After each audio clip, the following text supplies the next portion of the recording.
Mr. President, I want to join my colleague from Virginia in support of this legislation and thank him for his leadership on this and so many of the other issues and initiatives that recognize the service and sacrifice of America's veterans.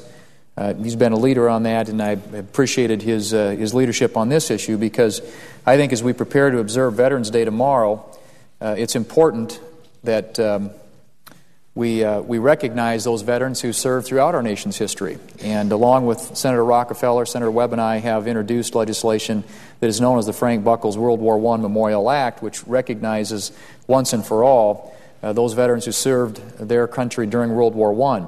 The Frank Buckles World War I Memorial Act would rededicate the existing District of Columbia War Memorial as the National District of Columbia World War I Memorial on the National Mall in Washington, D.C.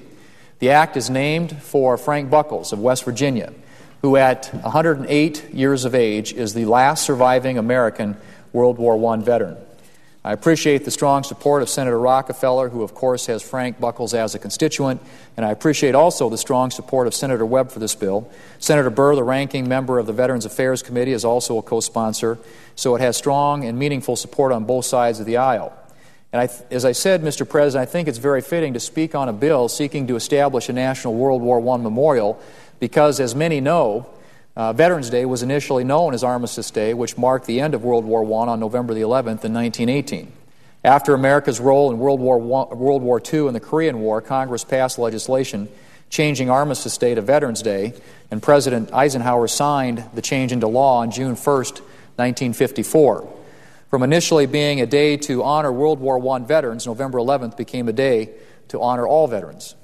As we are rapidly nearing a century since the beginning of World War I, which began for most of the world in July of 1914. While World War I has become a distant and fading memory of another era, it still profoundly shapes the world in which we live. As Oxford historian Hugh Strachan concludes in his history of the First World War, the war, and I quote, forced a reluctant United States onto the world stage, end quote, and I quote again, laid the seeds for the conflict in the Middle East. In short, it shaped not just Europe, but the world in the 20th century, end quote. World War I began for the United States when it entered the war in April of 1917 on the Western Front because of German submarine attacks on U.S. shipping, and because President Woodrow Wilson had concluded that the United States had to wage war if it was to shape the future of international relations, as Hugh Strachan again states in his history of World War I. The United States was in World War I for only 18 months, and its army grew from only 100,000 men to 4 million, with 2 million men sent overseas, 1.5 million of whom arrived in Europe in the last 6 months of the war. 42 American divisions were in the field by November 11th in 1918, and 29 of them had seen action. Over 100,000 American soldiers died in World War I. Frank Buckles is the last surviving American World War veteran. He was born in Missouri, currently lives in West Virginia. He joined the Army at 16 and went to Europe to fight in 1917, driving ambulances and motorcycles for a casualty detachment. He was discharged from the Army in 1919. Mr. Buckles also was extraordinarily affected by World War II. He was in Manila as a civilian on business in December of 1941 when the Japanese attacked and was captured by the Japanese and spent 3 years in a Japanese prison camp in the Philippines. I strongly urge everyone to track down Frank Buckles' interview where he talks about his war experiences in both World War I and World War II. Transcripts and videos of Frank Buckles' interview can be found on the Library of Congress's Veterans History Project website. The Veterans History Project is a great initiative, and I've taken advantage of the Veterans History Project myself to interview my dad about his experience as a pilot in World War II. Mr. Buckles is also the honorary chairman of the World War I Memorial Foundation, which is seeking refurbishment of the District of Columbia War Memorial and its establishment as the National World War I Memorial on the National Mall.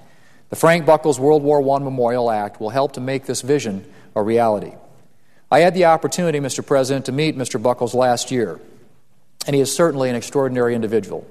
Mr. Buckles also traveled to South Dakota in July of 2008 to be honored at Mount Rushmore during their magnificent 4th of July celebration.